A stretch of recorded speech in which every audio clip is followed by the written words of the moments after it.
Hallo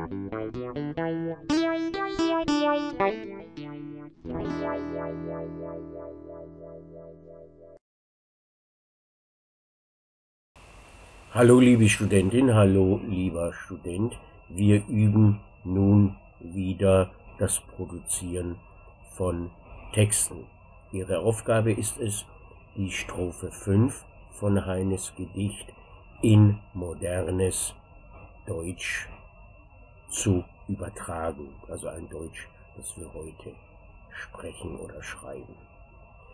Diese Aufgabe ist nicht ganz einfach. Bitte achten Sie auf grammatikalische Korrektheit. Ich werde Ihnen im Beschreibungsteil den mit meinen Studenten gemeinsam erarbeiteten Lösungsvorschlag anbieten. Tschüss, bis zur nächsten Strophe.